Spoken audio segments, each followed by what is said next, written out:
berhenti, langkah kami penuh arti. Watase Research Academy, tempat lahirnya generasi berani, berpikir maju menjelajah bumi. Ilmu dan mimpi bersatu di sini.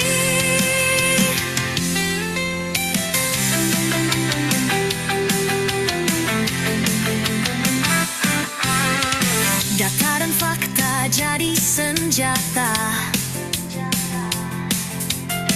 tanya dan rasa jadi tenaga. Langkah cepat, visi ke depan, kami siap untuk tantangan zaman. Setiap ide jadi cahaya, membuka dunia dengan logika. Tak kenal lelah, tak pernah henti, langkah kami penuh arti. Watase Research Academy, tempat lahirnya generasi berani, berpikir maju menjelajah bumi. Ilmu dan mimpi bersatu di sini.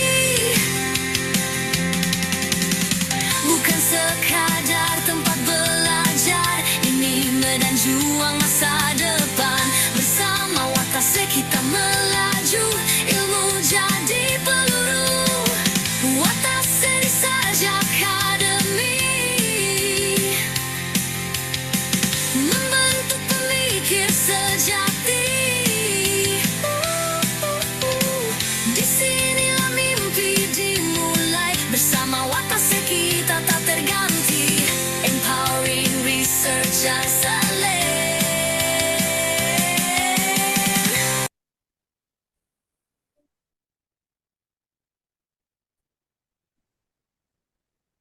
Baik, Bapak Ibu, mari kita akan persiapan memulai webinar kita.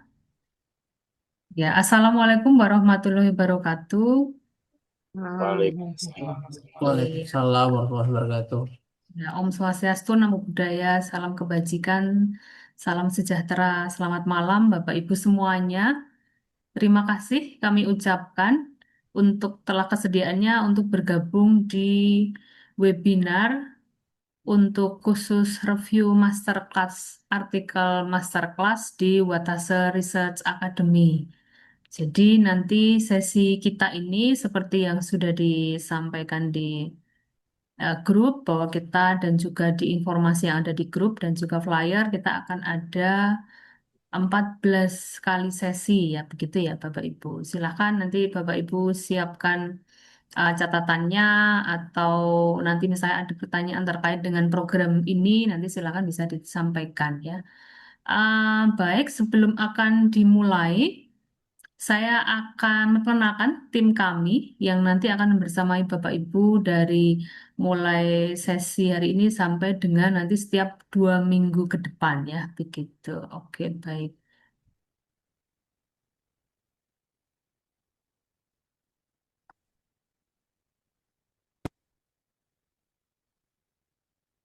Ya, oke baik Bapak Ibu. Jadi inilah flyer pelatihan kami. Selamat datang. Terima kasih atas kepercayaan Bapak Ibu untuk bergabung di review artikel publication masterclass. Mungkin ada yang Bapak Ibu peserta yang alumni bootcamp sebelumnya ya, yang peserta pelatihan Watase Research Academy. Terima kasih atas sudah bergabung kembali di format pelatihan kami yang baru ya, yaitu mengembangkan jadi tidak hanya sistematik literatur review, tapi kita juga nanti akan menjelaskan terkait dengan bagaimana membuat artikel review. Jadi ada 4 artikel review yang akan kita sampaikan ya selama 7 bulan itu selama setiap 2 minggu sekali. Kalau di format sebelumnya itu khusus sistematik literatur review. Nah, untuk format yang baru ini kita kembangkan. Jadi karena artikel review tidak hanya sistematik literatur review. Kita akan punya ada opsi bibliometrik, ada scoping review dan juga meta analisisnya begitu. Jadi nanti akan kita perluas materi pelatihan kita yang kalau di bootcamp sebelumnya itu khusus sistematik literatur review ya. Baik. Di Watase Research Academy Ini saya opening sekaligus saya sendiri foundernya ya, founder Watasa Research Academy, yang dimana saya adalah bagian dari tim analis di Watasa UAG ya. Jadi saya ada di menu About. Bapak Ibu mungkin kalau peserta pelatihan sebelumnya sudah mengenal saya di Watasa UAG sebagai tim analis. Nah, Bapak Ibu yang baru join atau mungkin Bapak Ibu ada yang pernah ikut pelatihan saya di berbagai platform webinar lain gitu ya. Saya selalu memberikan materi sistematik literatur review dengan menggunakan Watase UAG. Jadi saya bagian dari internal Watase UAG sehingga nanti Bapak Ibu ketika mengikuti pelatihan ini informasi fitur-fitur terbaru pengembangannya itu nanti akan bisa Bapak Ibu ketahui ya karena saya bagian dari tim pengembang di mana foundernya adalah Pak Lili Wahyudi. Oke, mungkin saya bagi Bapak Ibu yang mungkin belum pernah pelatihan yang dengan saya, jadi mungkin saya perlu perkenalkan nanti silakan supaya kita akan berinteraksi dengan baik ya selama 7 bulan dan format ini kami buat itu karena jadi berdasarkan evaluasi dari pelatihan sebelumnya supaya ada kesinambungannya. Jadi berkesinambungan nanti selama 7 bulan itu setiap 2 minggu sekali akan kita jadwalkan dan materinya sudah kami sampaikan di landing page ya. Tapi karena Zoom kita ini adalah Zoom yang perdana, maka yang untuk recording belum ada. Maka recording malam ini nanti akan masuk juga di landing page, di LMS maksud saya. Dan nanti ketika Bapak Ibu sudah menyelesaikan 7 bulan pelatihan itu tidak tidak perlu meninggalkan grup karena nanti akan siklusnya akan berjalan lagi gitu. Jadi kita akan mengulang lagi materi sesi 1, materi dilanjutkan materi sesi 2, 3, 4, 5, 6, 7 gitu. Sehingga harapan kami ada pendampingan yang berkelanjutan ya. Jadi karena pembelajaran itu kan long life learning di mana nanti ketika ada aplikasi baru misalnya terkait dengan apa itu untuk pembuatan artikel review atau ada pengembangan dari Watasa. Jadi Watasa ini kalau dibandingkan dengan waktu pertama kali mulai launching yang officially Watasanya itu 2021 itu kan sudah masif sekali pengembangannya ya. Jadi karena saya adalah bagian dari sistem analis di Watasa, tim pengembang, maka saya akan tahu bagaimana perkembangannya. Jadi nanti Watasa itu akan selalu kita kembangkan itu sehingga nanti akan ada fitur baru atau nanti yang sekarang ini kan sudah terintegrasi dengan AI, web service dan kita targetnya Watasa akan dijadikan AI juga nanti. Nah, kemudian di luar sana bahwa ada banyak aplikasi-aplikasi yang juga perkembangannya sangat pesat, yaitu terutama artificial intelligence. Nah, nanti Bapak Ibu ketika kita belajar tentang bagaimana membuat artikel review di mana ada 4 jenis ini, itu kita akan selain menggunakan Watasa UAG, kita akan juga akan mengenal berbagai tool lainnya ya, berbagai tool lainnya yang juga akan mensupport eh, kelas ini. Jadi selain Watasa nanti ada RStudio, ada Bibliosigny, ada Force Viewer, ada LM Note, ada nanti untuk kepentingan paraphrase artikel, ada pengecekan kelayakan submit, ada paper poll, lalu paraphrase bisa pakai Quillboard, bisa pakai Higgsai. Kemudian ada berbagai aplikasi untuk paraphrase lainnya, ada Grammarly. Nah, kemudian nanti untuk pembuatan meta analisa ada CMA, ada JASP. Nah, ada banyak tool yang nanti mungkin akan seiring berjalannya perkembangan tool akan bertambah, mungkin akan ada tool-tool baru. Itu juga nanti akan kita kenalkan, gitu ya Bapak Ibu. Jadi kita akan menggunakan tool utamanya adalah Watase Uwake yang untuk sistematik literatur review dan nanti yang untuk membuat artikel review lainnya, nanti kita menggunakan tool-tool pelengkapnya begitu. Jadi kita bisa produktif untuk menghasilkan publikasi dengan menggunakan artikel review. Kelebihannya adalah tentu saja karena setiap saat kita bisa bikin artikel metode review karena kan kita tidak perlu mengumpulkan data di lapangan. Itu kelebihannya kita produktif menghasilkan manuskrip dengan metode review. Meskipun kalau artikel metode review kan tidak bisa dipakai untuk syarat khusus untuk kenaikan jabatan fungsional ya, iya memang. Tetapi kan itu bisa menambah angka prestasi kita ya, publikasi kita sehingga kita tetap produktif, bisa menambah indeks dan sebagainya.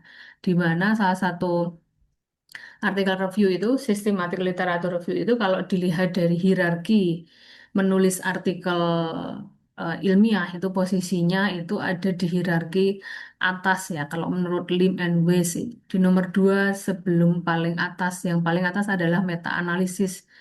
Nah, karena grade-nya yang begitu tinggi, meta analisis, kemudian SLR, itu maka kita ketika bisa menghasilkan artikel itu, citasinya nanti akan tinggi ya, karena akan diacu oleh penelitian-penelitian empiris lainnya, yang penelitian-penelitian empiris maksud saya karena bisa menjadi ide pondasi untuk penelitian empiris ke depan, ide novelty penelitian empiris ke depan, sehingga citasinya akan semakin tinggi ketika kita menulis paper review. Nah, karena peluang citasinya tinggi, maka nanti akan berdampak pada indeks kita juga semakin cepat naik gitu ketika kita menulis artikel review ini. Jadi, mari kita manfaatkan adanya versi artikel metode review ini untuk bisa publish di di Scopus, tentu saja target kita ya itu supaya kita semakin produktif. Nah, kalau teman-teman yang sedang studi S3 biasanya paper review terutama sistematik literatur review ini sedang menjadi banyak yang menjadikan itu sebagai target untuk syarat kelulusan. Hampir sebagian besar ketika saya mengajarkan workshop offline maupun webinar online, sejak saya mengisi webinar online hampir tiap bulan, mungkin 1 minggu bisa bisa 4, 5, pernah 6 kali 1 minggu saya mengisi webinar online itu sejak awal 2024 sampai sekarang ya hampir sebagian besar Bapak Ibu peserta pelatihan adalah dari teman-teman mahasiswa S3 yang akan menulis SLR untuk kepentingan syarat kelulusan ya begitu ya. Mungkin ada Bapak Ibu yang di sini yang demikian. Semoga nanti target tersebut bisa tercapai di semester ini ya, semester genap ini ya.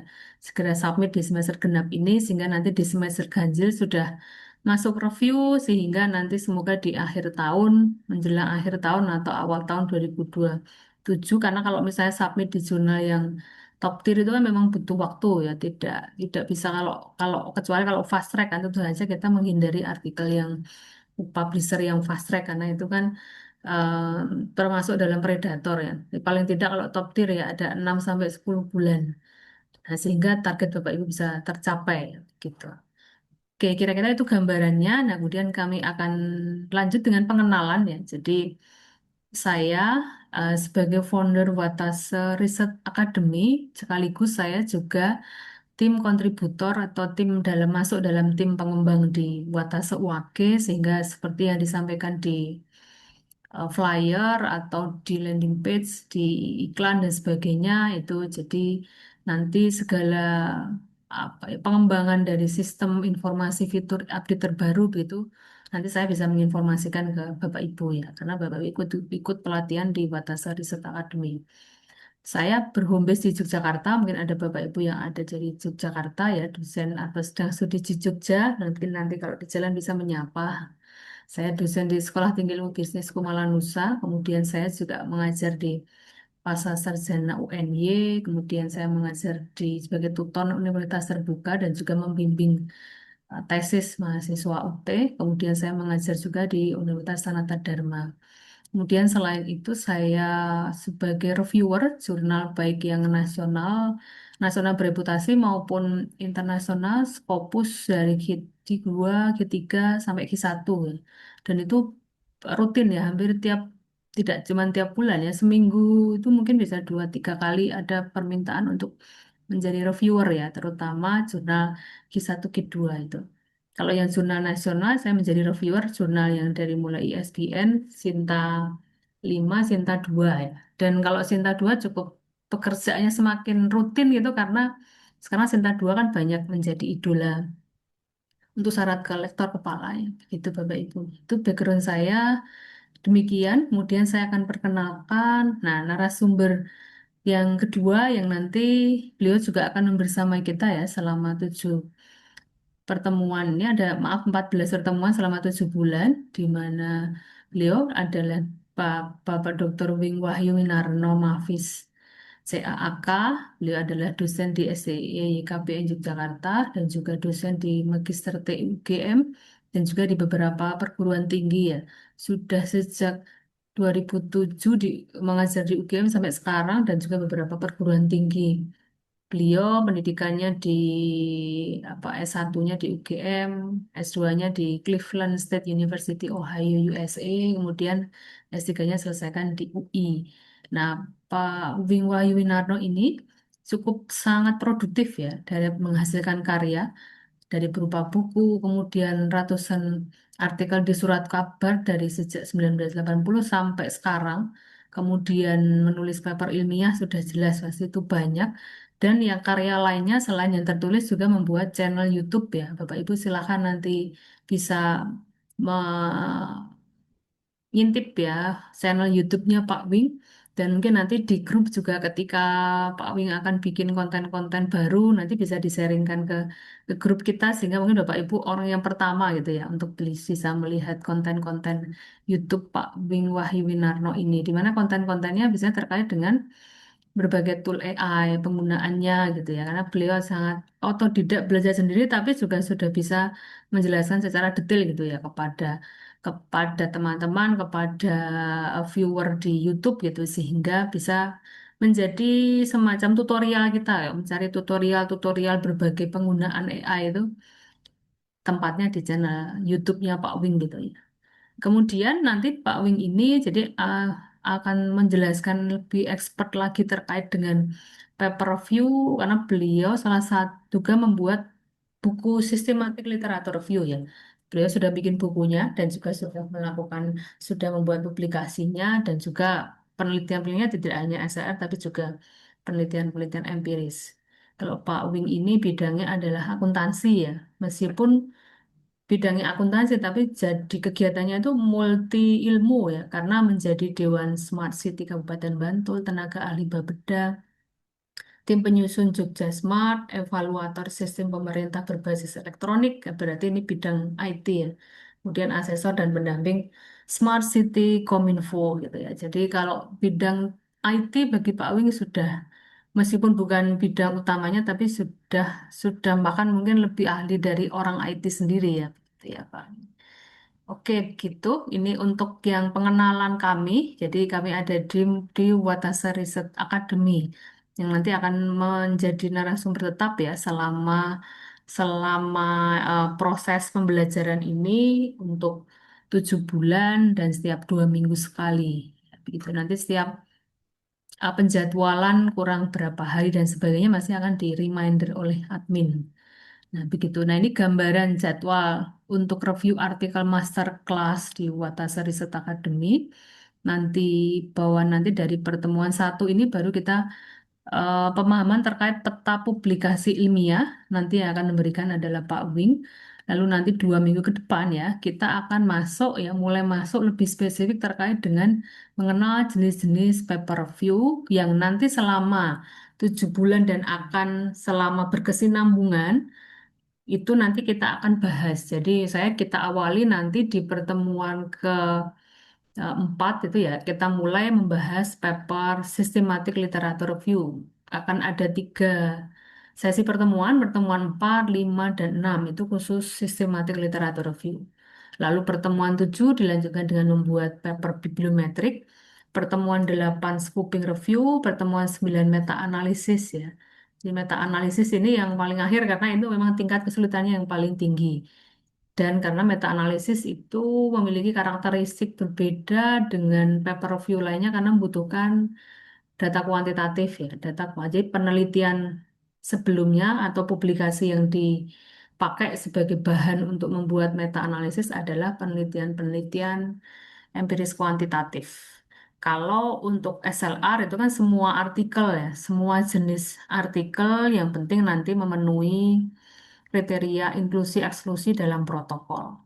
Kemudian kalau bibliometrik itu input bahan bakunya adalah metadata, di mana metadata terdiri dari judul kata kunci abstrak. Kalau scoping itu hampir sama seperti SLR, bahan bakunya yaitu full text artikel, tapi kedalamannya itu lebih dalam yang systematic literature review. Gitu. Nah, kemudian setelah kita nanti sampai pertemuan 9 membahas tentang berbagai metode review, mulai pertemuan 10 dilengkapi dengan bagaimana visualisasi dataset untuk paper review. Hal ini cukup urgent penting dan kita buat sesi khusus karena Paper review itu akan identik dengan menampilkan visualisasi karena bentuk dari melakukan menunjukkan visualisasi adalah upaya dari autor, upaya kita untuk bisa meringkas satu knowledge ya. Dan visualisasi itu nanti bentuknya bisa berupa grafik, ada tabel, grafik juga ada bermacam-macam. Nah, grafik nanti bisa kita dapatkan dari luaran di Watase Uwake ada, dari berbagai aplikasi lain juga ada, atau kita juga bisa memanfaatkan berbagai AI ya. Sekarang ini kita mau menggambar yang kompleks pun itu sudah bisa dengan cara yang cepat karena ada bantuan AI. Kemudian pertemuan 11 manajemen citasi dan itu sudah pasti sangat dibutuhkan karena publikasi kita ketika sudah dibuat dalam bentuk komponen IMRAT, Introduction, Method, kemudian Result Analysis, Discussion, Conclusion masih harus disertai dengan referensi.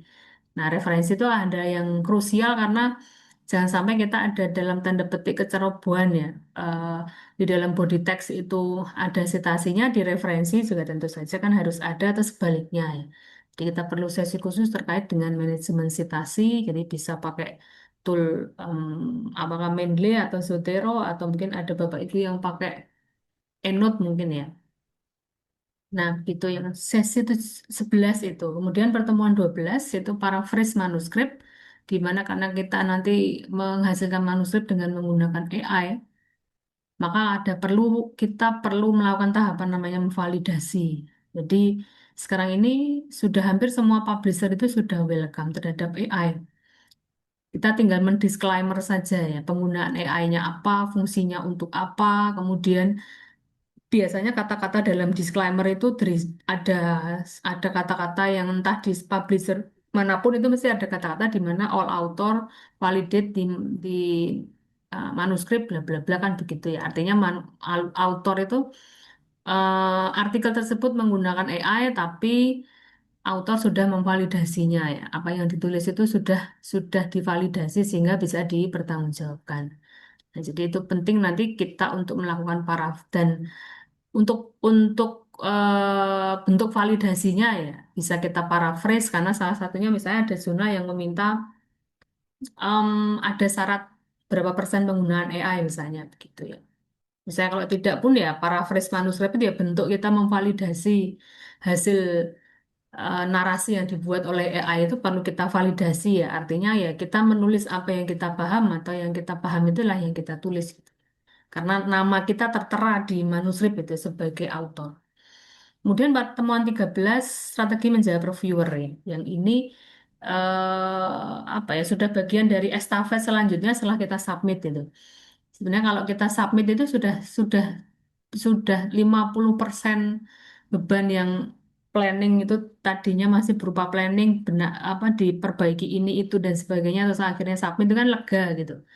Tapi kita masih masuk ke estafet berikutnya menunggu apakah itu nanti disetujui oleh editor atau tidak itu kan tahapan awal itu kan gerbangnya di chief editor kemudian dari chief editor itu baru dilempar ke reviewer lah ketika dilempar ke reviewer ya kita masih harus ngumpulin energi lagi kan ya Bapak Ibu ya untuk mereview menjawab pertanyaan reviewer itu ya supaya jawaban kita tentu saja jawaban yang tepat jawaban yang membuat artikel kita itu nanti masih akan lanjut ke proses review selanjutnya atau bahkan kemudian setelah revisi ronde satu atau dua kemudian accepted itu harapannya. Maka kita perlu strategi bagaimana menjawab reviewer.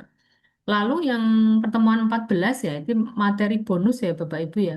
Bonus jadi sudah ketika kita sudah menyelesaikan semua materi untuk paper review ada satu bonus untuk menulis buku ya, di mana Pak Bing itu sudah sangat ahlinya, beliau diundang di mana-mana karena keahliannya menulis buku monograf ya, buku monograf maupun buku referensi yang itu nanti juga bisa menambah poin publikasi kita, di mana kalau sependek pemahaman saya saat ini itu poinnya kalau membuat buku referensi itu bisa single author.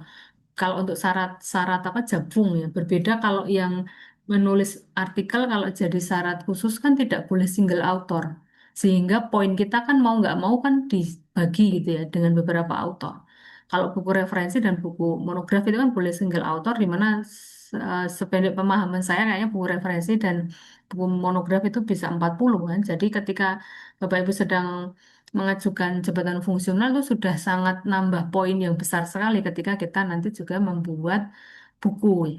Dan ketika membuat buku ya bahan-bahan yang kita kita kumpulkan pada saat kita menyusun paper review itu kan juga bisa menjadi referensi yang nanti bisa melengkapi ya, melengkapi buku yang kita buat. Tentu saja kan buku itu kan butuh bahan baku juga kan, supaya nanti itu terpenuhi syarat apa itu tulisan ilmiahnya kan membutuhkan bahan baku juga. Hingga apa yang sudah kita kerjakan ketika menulis sistematik literatur review, bibliometrik, meta atau scooping itu ya bisa menjadi database jangka panjang kita bisa manfaatkan untuk membuat buku referensi, buku monograf, bisa juga nanti di follow up menjadi penelitian empiris juga, karena kan paper review itu kan luarannya salah satunya juga bisa menghasilkan state of the art ya, gap. Jadi kita bisa tahu bagaimana keragaman penelitian terdahulu, bagaimana konfliktualnya, apa yang terbanyak diteliti, mana yang jarang dan sebagainya kan. Sehingga itu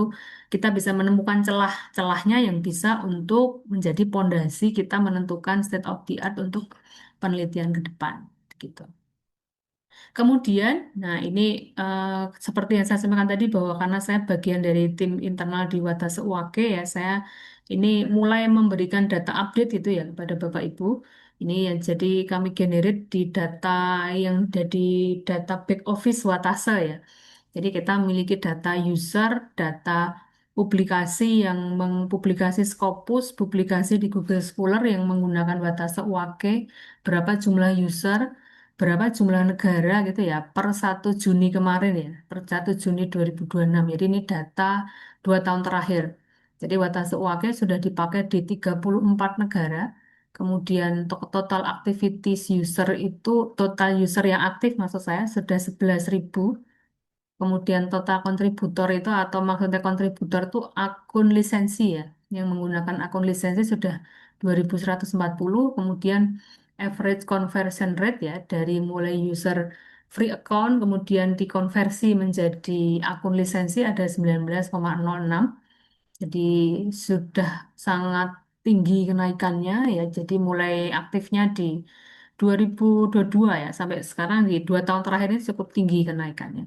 Kemudian user distribution by region ya. Jadi memang sebagian besar di Asia itu ya 99,6% Asia.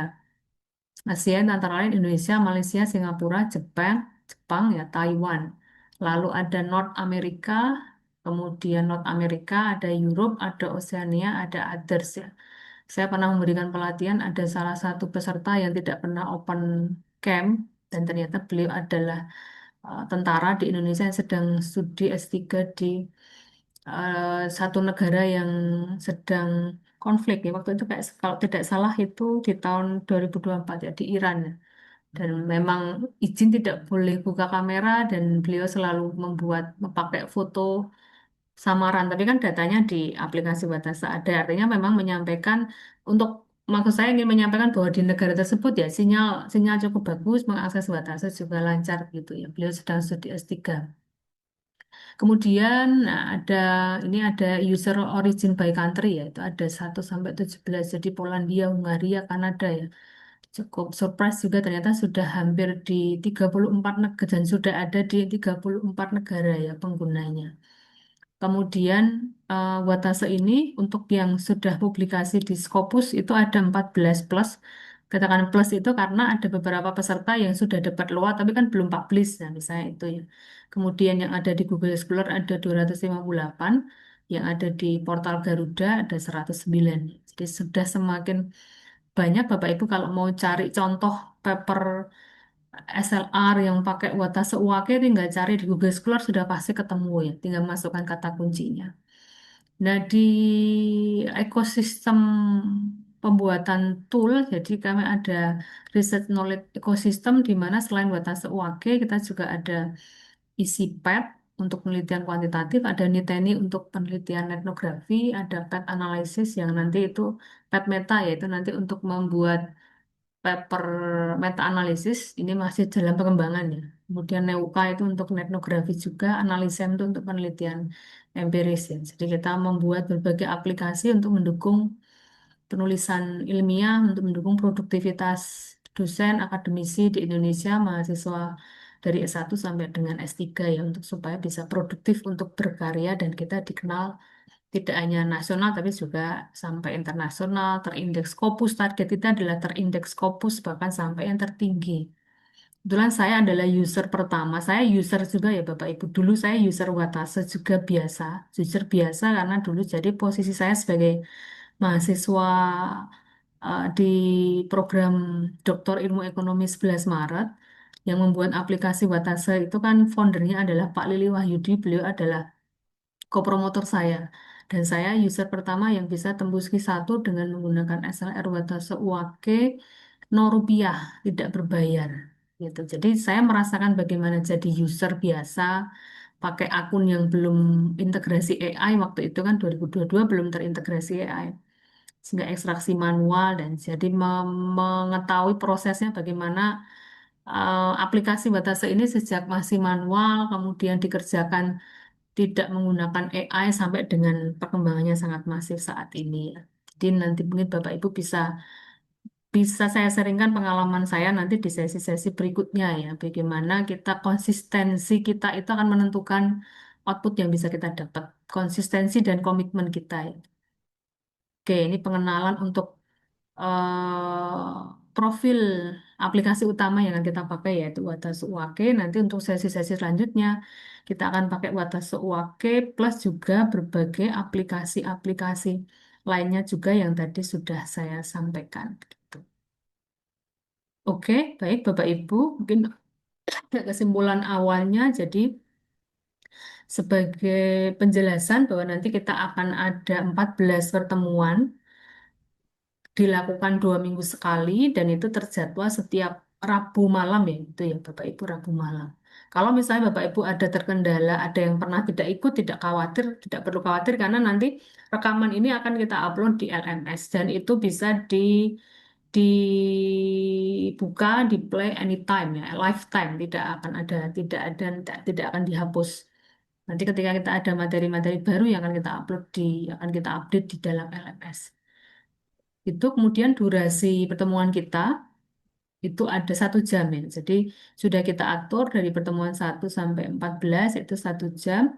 Dan nanti kalau ada perlu diskusi lebih lanjut karena waktunya tidak cukup nanti bisa dilanjutkan di grup atau nanti akan kita buatkan untuk kelas khusus yang lebih mendalam begitu kelanjutannya.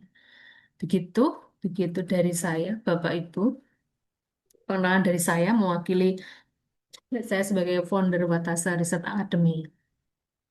Itu kemudian selanjutnya nanti akan pemaparan materi pertemuan satu ini ya nanti akan diberikan oleh Pak Wing Wahyu Winarno ya terkait dengan bagaimana peta publikasi ilmiah gitu ya. Jadi kita mulai diskusi gambar besarnya dulu ya di hutan belantara yang akan kita temui gitu. Publikasi ilmiah secara besar apa.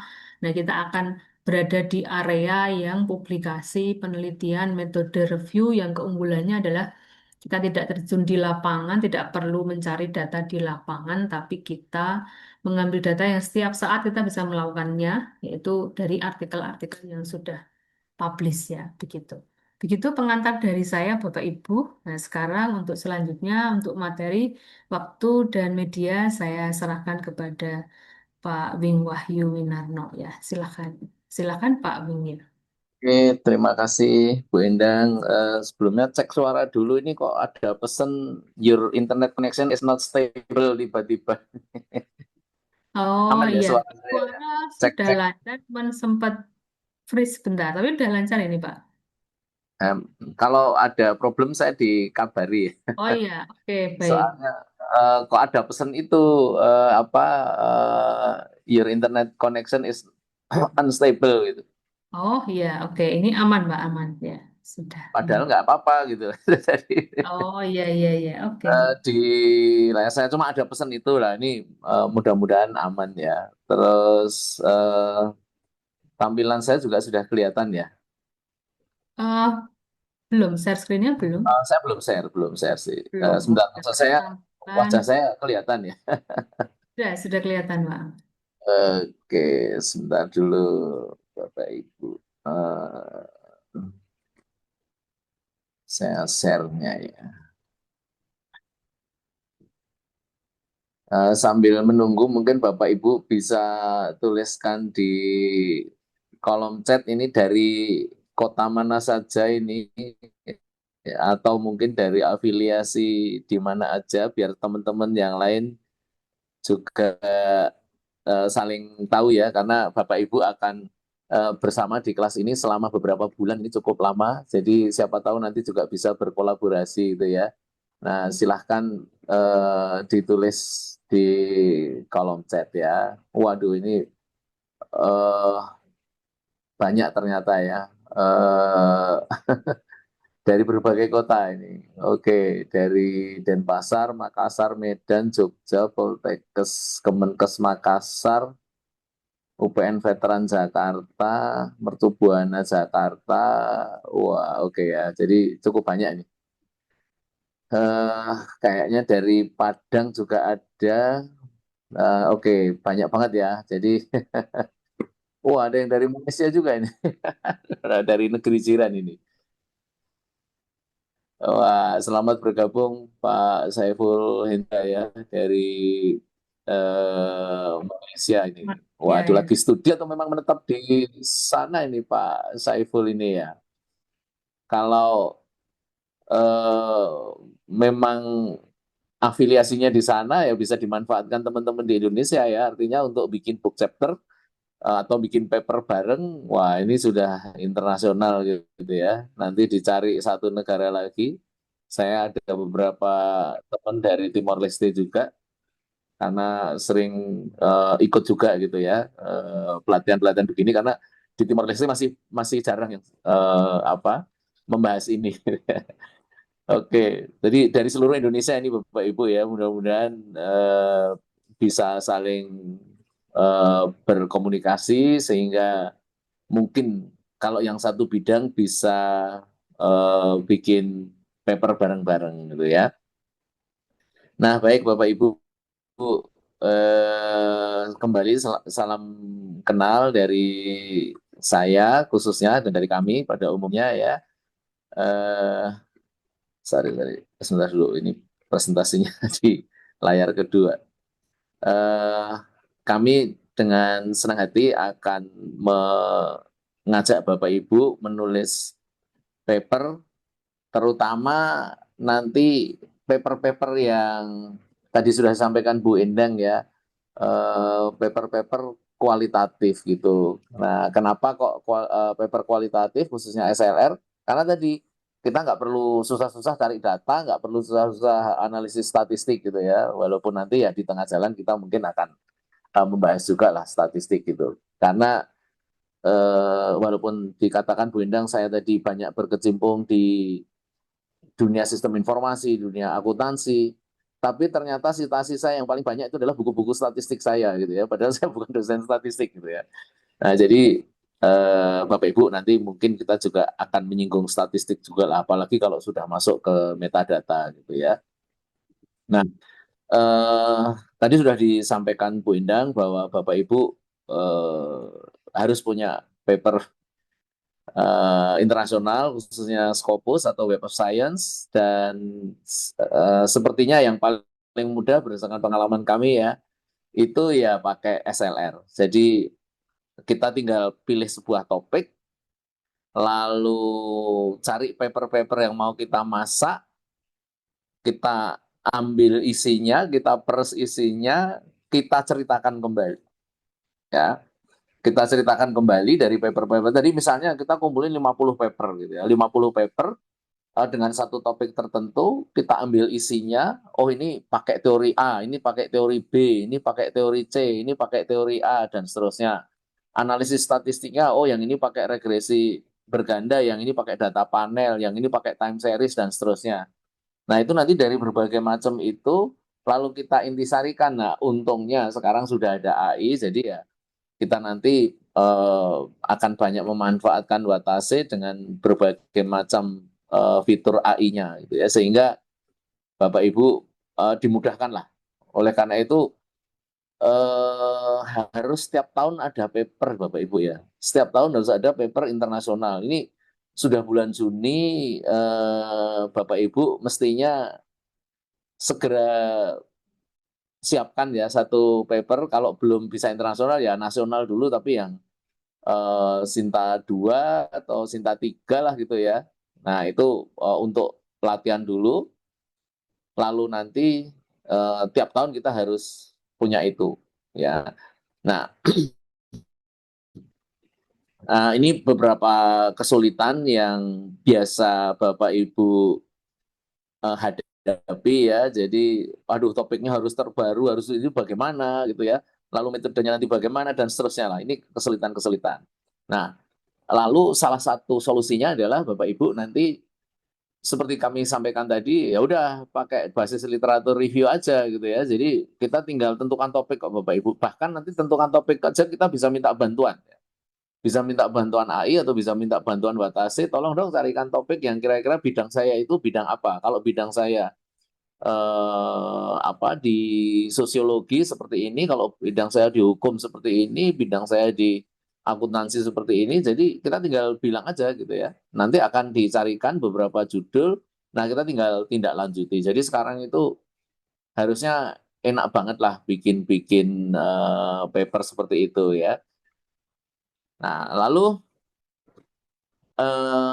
kita lihat garis besarnya terlebih dahulu. Oh ya, saya kira Bapak Ibu juga bisa menuliskan bidang Bapak Ibu masing-masing apa gitu ya. Jadi boleh ditulis di kolom chat juga supaya teman-teman yang lain juga tahu ya. Jadi apa?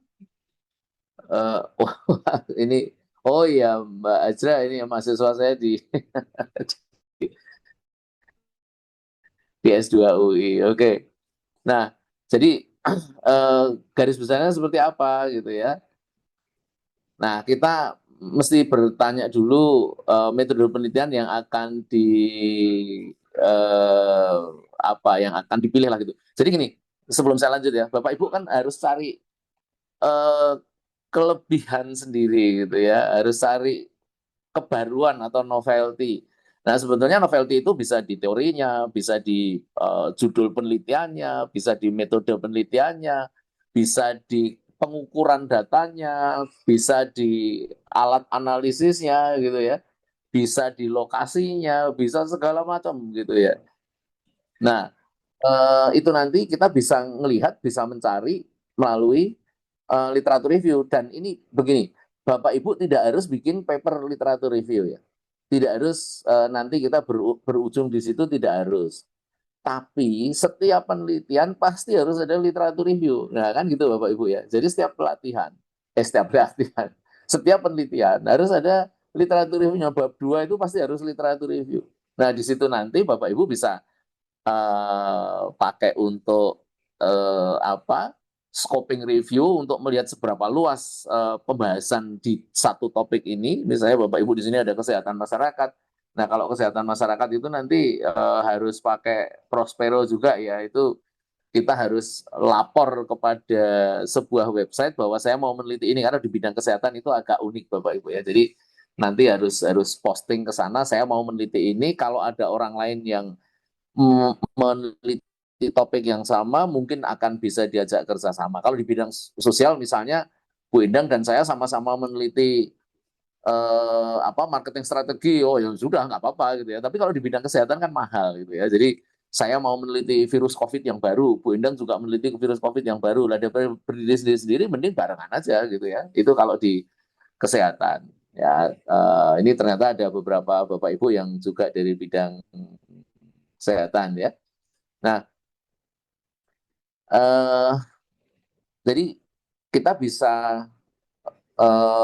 pilih nanti kira-kira yang mana ya penelitian itu. Bisa penelitian yang empiris, bisa berbasis literatur, bisa pengembangan model. Nah, ini Mbak eh, Hajra ini ya, Mbak Hajra Rasmita ini orang sistem ini. Pengembangan sistem agak beda lagi gitu ya. Iya, Pak. Dan ya gitu. Nah, kemudian bisa juga penelitian eksperimen. Nah, Bapak Ibu ini yang dari bidang kedokteran atau bidang virologi ini kayaknya lebih banyak ke eksperimen gitu ya. Tetapi literatur review tetap bisa ya. Jadi Bapak Ibu yang lain perlu saya beritahu ya, nanti akan saya tunjukkan datanya juga bahwa ternyata SLR ini lebih banyak atau didahului oleh bidang kesehatan gitu ya. Jadi kita-kita yang dari bidang sosial humaniora ini, dari bidang sistem, dari bidang akuntansi, bisnis, manajemen dan sebagainya, itu malah datangnya belakangan di literatur review ini gitu ya. Tapi karena enaknya ya sekarang malah banyak banget yang meneliti di bidang SLR ini gitu ya. Nah, kalau penelitian empiris, Bapak Ibu, ya ini khusus bagi yang mau ngejar guru besar, harus ada paper empirisnya, harus pakai data gitu ya. Jadi termasuk eksperimen kalau di bidang kesehatan gitu ya. Tapi siapapun kita, tetap tadi saya katakan butuh literatur review ya, minimal untuk bab 2. Tapi syukur-syukur bisa jadi artikel beneran, jadi paper beneran gitu ya. Nanti bisa ada macam-macam sih. Ini contohnya cuma ada 4 ya, ada literatur review biasa, kemudian ada SLR, ada scoping review, ada bibliometric analysis. Ini nanti kita bahas semua Bapak Ibu selama 14 kali pertemuan ya, Bapak Ibu harus harus bisa. Secara garis besar sih sama ya, artinya bahannya dari paper-paper, tapi nanti cara melihatnya, cara mengambil isinya itu beda-beda.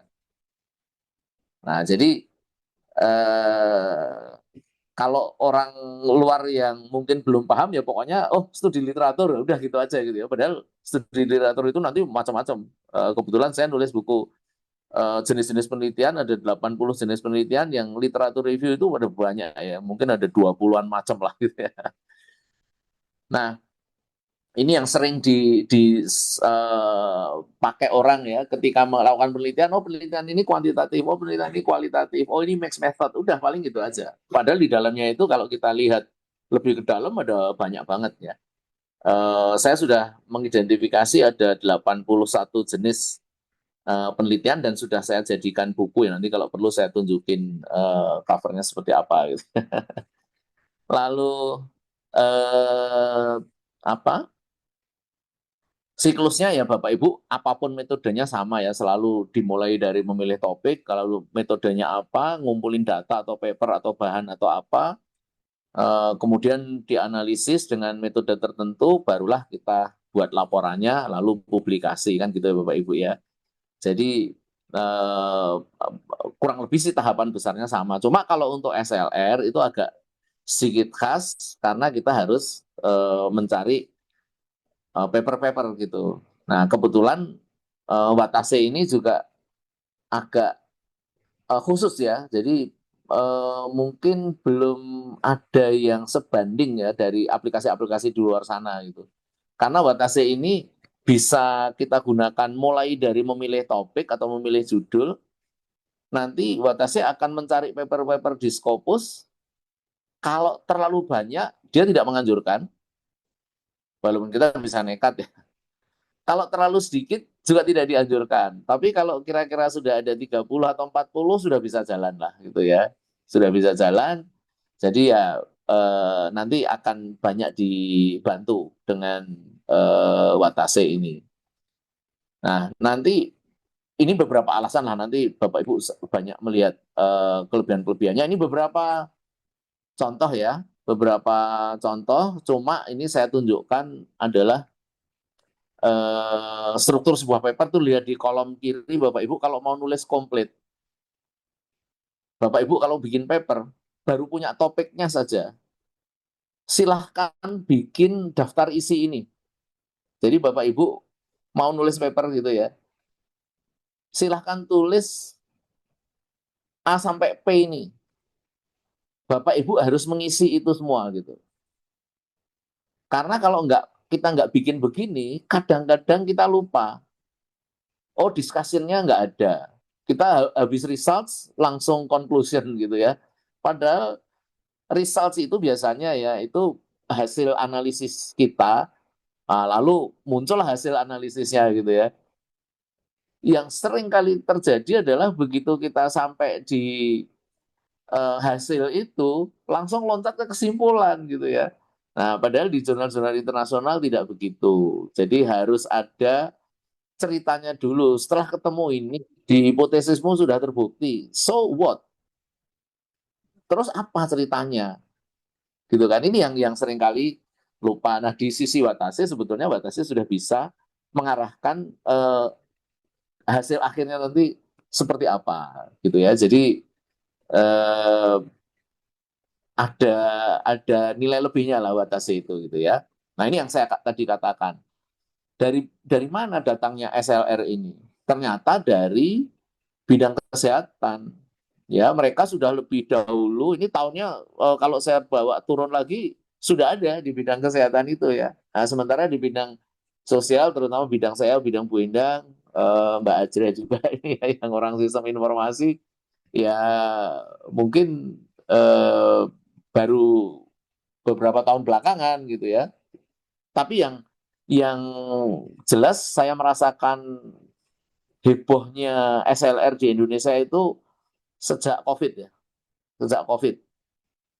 Karena kita nggak boleh keluar-keluar, tapi penelitian harus jalan terus ya. Bahkan beberapa perguruan tinggi membolehkan mahasiswanya bikin skripsi pakai SLR.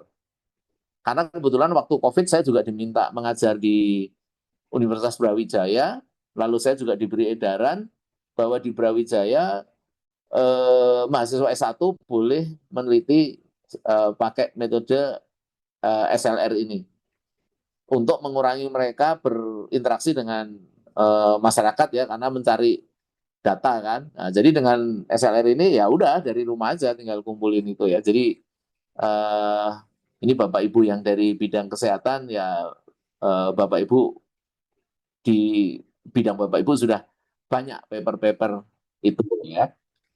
Nah, mungkin sebelum kita nanti masuk ke sana, Bapak Ibu perlu tahu juga eh, apa sih perbedaan utama di antara SLR, literatur review juga nggak pakai sistematik ya, bedanya apa, meta analisis apa, bibliometrik apa gitu. Dari tujuannya, kalau SLR itu literatur review yang paling lengkap lah, gitu Bapak Ibu ya. Jadi sebetulnya semuanya itu SLR sebetulnya. Tapi untuk hal tertentu, misalnya eh, pembahasan tentang suatu topik sudah seperti apa, itu kalau topiknya aja yang kita bahas ya, itu literatur review. Kalau hasil analisis kuantitatifnya saja yang kita analisis, itu meta analisis. Jadi kita cari paper di sini kalau di bidang kesehatan 3 paper bahan aja udah boleh. 3 paper aja boleh. Tapi syaratnya memang berat ya. Papernya itu harus membahas topik yang sama dengan metode analisis yang sama, yang beda cuma hasilnya toh. Nah, itu susahnya minta ampun Bapak Ibu ya. Cari paper yang kurang lebih metode analisisnya sama, sama-sama regresi atau sama-sama ANOVA. Lalu topik yang diteliti harus sama, sama-sama virus Ebola misalnya ya, di bidang kesehatan. Harus sama, karena kita ingin memotret penelitian-penelitian tentang suatu topik tertentu dengan metode apa, hasilnya itu seperti apa. Gitu ya. Itu meta-analisis. Gitu ya. Kemudian bibliometrik analisis ini juga agak ringan Bapak Ibu, karena Bapak Ibu tidak perlu banyak membaca ya. Tidak perlu banyak membaca isinya, karena di sini bibliometrik itu kan metadatanya. Jadi papernya itu terbit di negara mana, di jurnal katakanlah Scopus, Scopus Ki berapa, lalu penulisnya berapa orang, berapa cewek, berapa cowok, gitu ya, metode yang digunakan apa. Boleh dibilang kita nggak perlu banyak tahu tentang isinya gitu ya. Ini bibliometrik analisis. Jadi Bapak Ibu untuk mengisi kewajiban BKD itu minimal ya bibliometrik analisis. Nah ini dengan aplikasi kan nanti kita bisa ambil judul papernya apa, tahun terbitnya kapan, negaranya di mana, negara terbitnya di mana, penelitiannya dilakukan di mana, dan seterusnya. Itu metadatanya aja. Jadi kita tidak bahas dia temuannya apa, bagaimana, itu enggak. Ya. Kemudian pendekatannya ya kalau SLR sudah ada apa prosedurnya ya, sudah ada metodenya, sudah ada protokolnya gitu ya. Kalau literatur review sih terserah Bapak Ibu, mungkin mau mengadu domba beberapa hasil temuan, oh yang ini membuktikan, yang ini tidak membuktikan ya, itu mengadu domba nggak apa-apa ya. Kemudian kalau di meta analisis pendekatannya ya kita merangkum atau merata-rata lah gitu kira-kira hasil analisis. Kalau di bibliometrik ya kita cuma main kuantitatif, tapi kuantitatif metadatanya tadi teori ini dipakai berapa persen di beberapa katakanlah kita punya 50 paper sumber ya. Ternyata teori A dipakai oleh berapa persen, teori B berapa persen dan seterusnya. Analisis dengan ANOVA berapa persen, dengan regresi berapa persen dan seterusnya. Ya cuma gitu-gitu. Jadi sebetulnya gampang ya Bapak Ibu kalau kita sudah tahu metodenya. Yang paling gampang dulu yang mana, yang penting terbit dulu bagi Bapak Ibu yang belum punya Scopus, yang penting punya Scopus ID dulu. Zaman sekarang kalau belum punya Scopus ID kan rasanya masih kurang gitu. Nah, kemudian cakupannya ini kalau di SLR sekali lagi lebih luas. Kemudian kalau literatur review itu kita seringkali milih-milih. Yang penting gini, saya mau menceritakan literatur review saya di proposal disertasi saya mau ambil 10 paper, yang 5 sesuai dengan prediksi saya, yang 3 itu beda hasilnya, yang 2 itu masih di tengah-tengah. Nah, misalnya gitu ya. Jadi ini terlalu subjektif sebetulnya, tapi yang sah-sah saja memang begitu metodenya. Kemudian kalau meta analisis ya harus numerik Bapak Ibu. Ini harus hasilnya jadi harus sama ya. Kemudian untuk bibliometrik ya ringkesan itu tadilah. Kemudian di hasilnya, nah kalau hasil itu orang dengan membaca SLR kita, itu otomatis dia ngerti bahwa di bidang itu perkembangannya seperti apa. Gitu ya. Jadi dengan SLR kita motret seperti itu. Jadi sebetulnya kalau kita lihat di paper-paper banyak ya paper yang digunakan misalnya dari berapa 800 yang ditemukan setelah diseleksi nanti tinggal 120 gitu ya. Tinggal 120 ya nah lalu nanti yang kita ringkas itu. Tapi kalau di literatur review ya kita pakai 10-15 paper aja sudah dianggap banyak ya.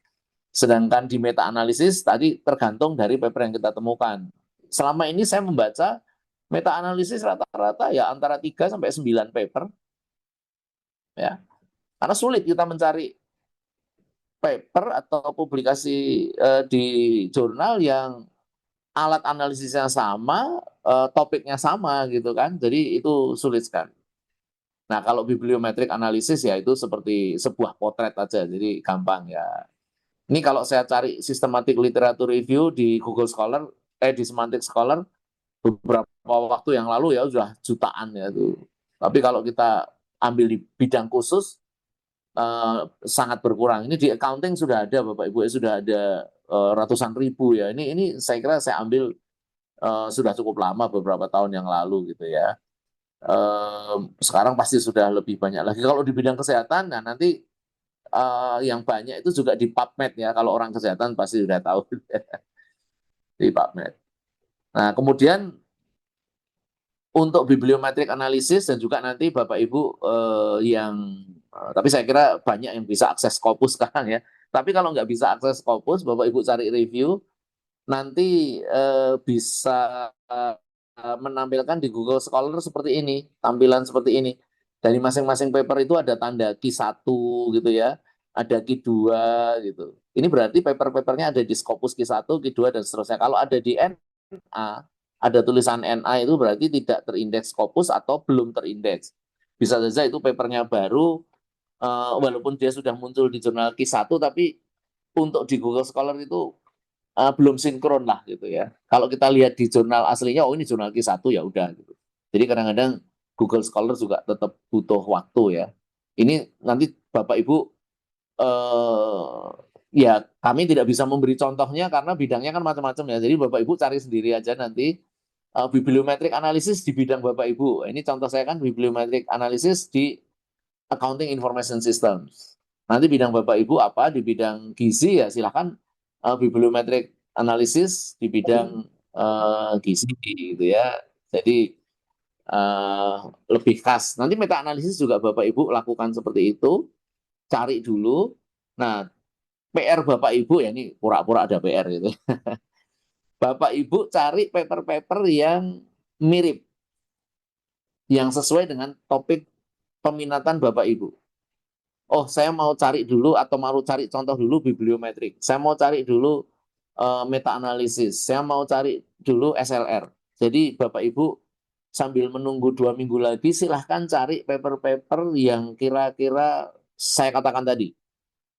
SLR seperti apa, literatur review seperti apa, scoping review seperti apa, bibliometrik seperti apa, dan seterusnya. Bapak Ibu ngelihat-ngelihat dulu.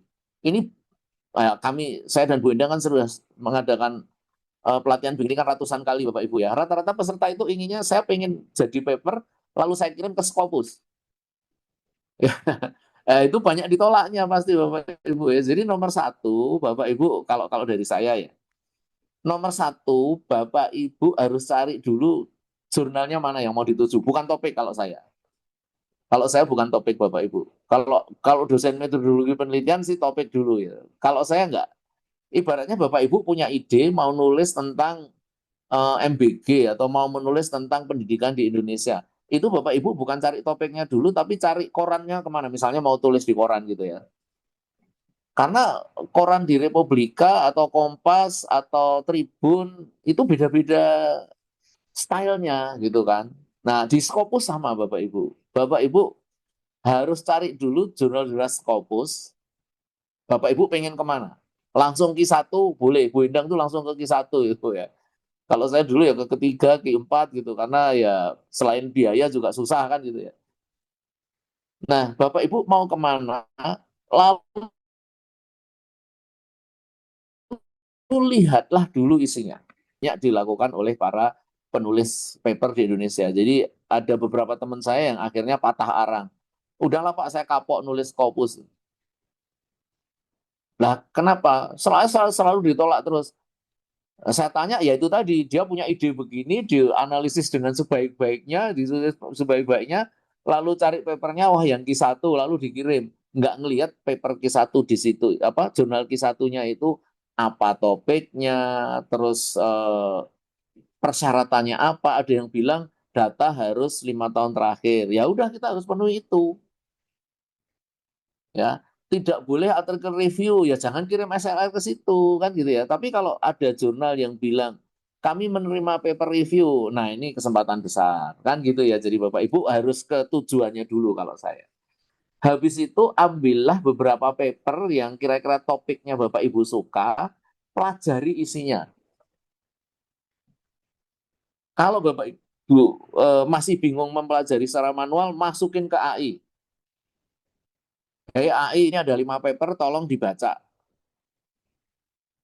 Habis itu kita bilang, oke, coba kalau saya mau bikin penelitian seperti itu bagaimana, gitu kan? Ya udah, Bapak Ibu tinggal, artinya ada contohnya gitu ya. Saya mau ngapain gitu ya. Nah, nanti pelan-pelan kita ke belakang selalu ada pembicaraan mengenai AI ya selain Watase Bapak Ibu ya. Karena kalau Watase tok ya kurang kurang berwarna lah gitu. Nanti kita tetap harus minta tolong ke AI. Sayang sekali kalau nggak dibantu ya. Ini tadi sudah diceritakan Bu Endang, saya tidak akan cerita lagi. Bapak Ibu juga sudah tahu ya. Nah, kira-kira itu Bapak Ibu. Jadi targetnya sih kalau Bapak Ibu sampai selesai mengikuti pelatihan ini, pasti harus bisa publikasi. Karena Bapak Ibu sudah tahu peta dunianya seperti apa, metodenya bagaimana, kesulitan-kesulitannya di mana, tools-nya itu seperti apa. Nah, nanti Watase itu seperti apa, Bapak Ibu akan tahu kan gitu ya. Oh, ini saya mau pakai Watase. Kemudian ini juga sering menjadi hambatan. Watase itu per tahun berbayar, Bapak Ibu. Ya, dulu 300.000, naik 400.000, naik lagi 500.000. Ya selain apa nilai rupiah ya harus berubah gitu. Tapi juga fungsinya atau fiturnya tuh bertambah banyak terus. Ya, dan itu mohon dimaklumi lah menurut saya karena ya pengembangannya luar biasa.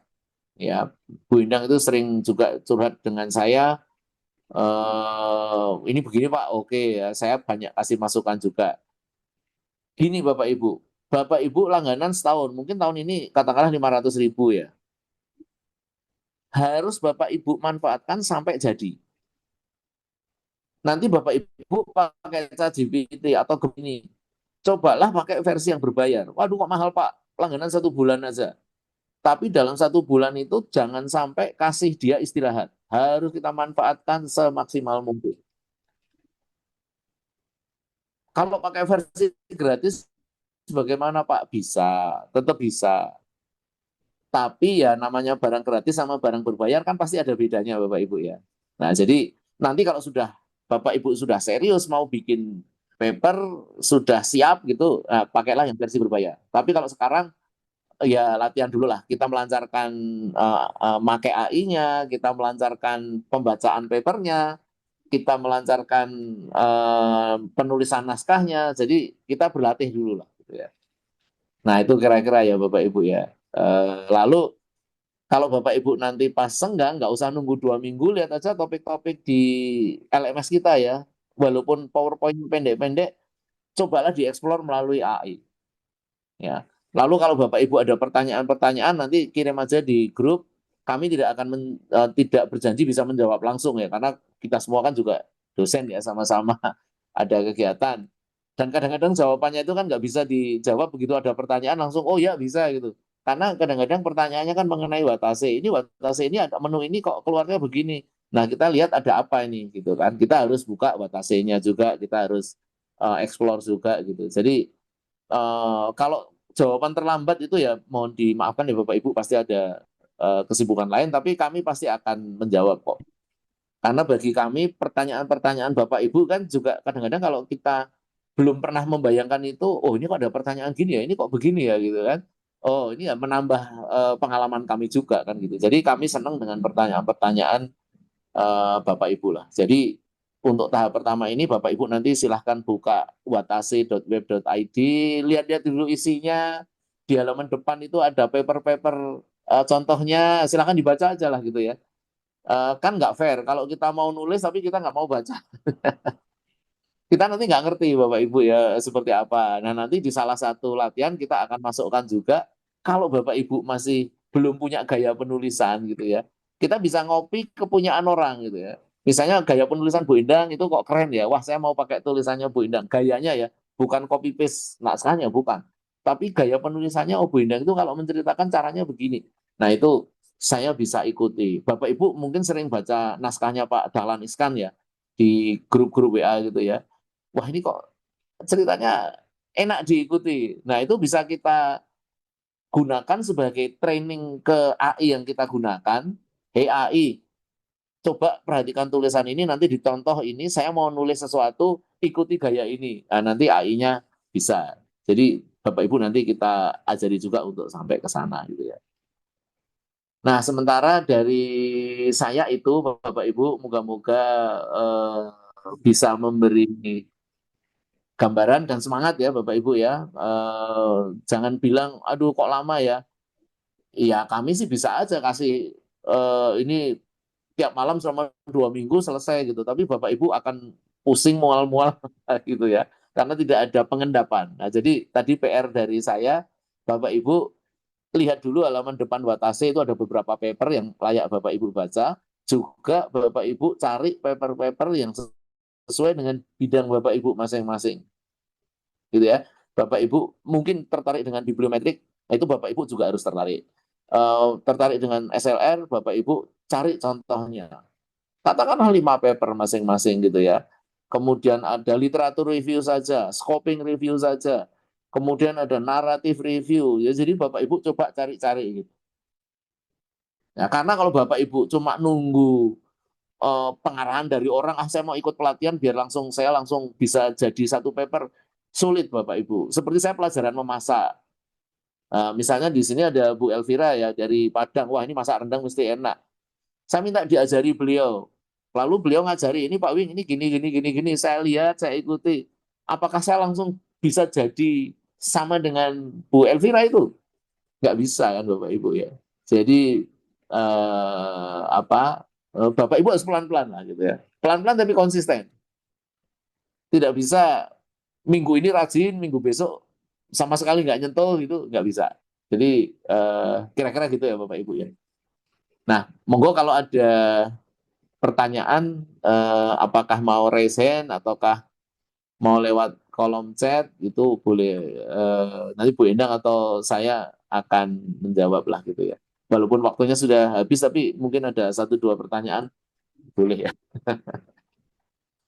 Ya, oke. Baik, terima kasih Pak Wing sudah membuka sesi 14 sesi ini dengan peta besar publikasi ilmiah ya. Jadi kita sudah dibukakan wawasan kita oleh Pak Wing beragam tipe publikasi ilmiah dan di mana kita akan masuk di dalam ceruk paper review ya, dan paper review yang akan kita bahas nanti di 14 pertemuan ke depan adalah SLR, bibliometrik, scoping review, dan meta analisis. Nah, seperti itu. Terima kasih Pak Wing dan sudah memberikan berbagai tips-tipsnya nanti untuk pertemuan-pertemuan pertemuan berikutnya atau untuk sudah memberikan PR Bapak Ibu nanti untuk sudah mulai mengulik ya 4 jenis paper review seperti apa sehingga kita sudah punya impian ya. Saya akan buat paper seperti itu dan nanti akan bisa kita acu pola berpikir dari autor tersebut dan tidak usah tanggung-tanggung Bapak Ibu ya. Silakan bisa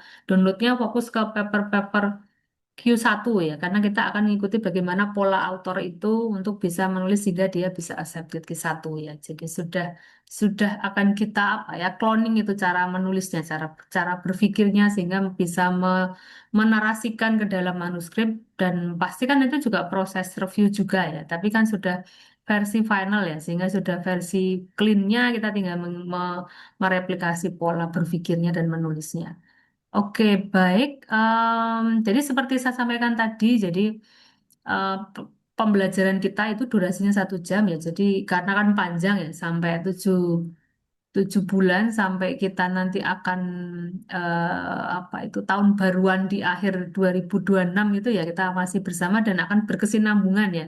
Jadi kita tidak ada grupnya ditutup tidak ada ya kan nanti akan ada peserta baru bertambah lagi dan nanti misalnya setelah Desember 2026 ya nanti Januari akan masuk siklus ke pertemuan pertama lagi ya sehingga Bapak Ibu misalnya ya jadi kita bikin sistem seperti itu karena pada prakteknya kan mungkin kita masing-masing ketika ini kan saya dan Pak Wi membuat jadwal Rabu malam ya karena kita available waktunya itu ya Rabu malam ya karena di malam-malam lainnya itu kita mengisi webinar dan berbagai kegiatan multitasking lainnya gitu. Nah, karena kan Bapak Ibu ada yang sedang bertugas, sedang keluar kota, sedang jalan, mungkin ada yang masih di kampus begitu ya, sehingga mungkin di sesi itu belum bisa join. Nanti baru tune in-nya itu on-nya baru di pertemuan 3. Nah, sedangkan yang lain pertemuan 3, Bapak Ibu yang lain pertemuan 3 sudah ganti topik. Nah, tapi kan masih bisa melihat rekaman sesi 1, 2. Dan nanti misalnya sudah sampai ke sesi 14, kita masih bisa ketemu misalnya nah setelah itu kan akan ada rekan-rekan baru ya. Nah misalnya kita 14 pertemuan ketinggalan terus ya tetap akan selalu ada teman baru yang baru memulai gitu ya Bapak Ibu. Jadi tidak ada belajar yang terlambat itu, tidak ada kata terlambat dalam belajar karena pembelajaran itu long life learning ya. Gitu maka kami tetapkan metode ini sehingga kita akan selalu berkesinambungan untuk belajar terkait terutama metode review dan nanti di pertemuan 14 kan ada bonus ya untuk bagaimana menulis buku gitu ya.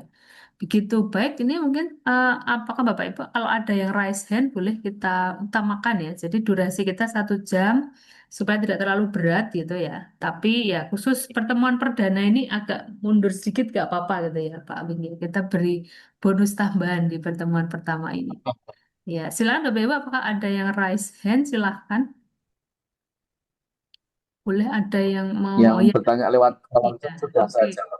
Ya, yang di chat box sudah beberapa dijawab Pak Wing ya, terima kasih. Nah, ini luar biasa, sudah ada 3 yang raise hand ya. Ada Bu Desak, Wah, terima kasih Bu Desak. Bu Desak ini peserta bootcamp yang format sebelumnya dan sangat aktif gitu ya. Jadi sampai sekarang itu sangat aktif. Terima kasih sudah join juga nih di bootcamp versi baru ini.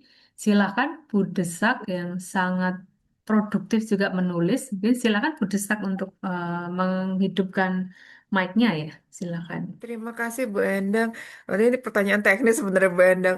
Bu Endang, Oh, kok saya nggak bisa mengakses? Tadinya awalnya saya bisa ya langsung mengakses ininya, apa namanya, materinya semuanya. Saya oh sudah baca iya juga iya iya. rekamannya. Itu Mm-mm. belum bisa.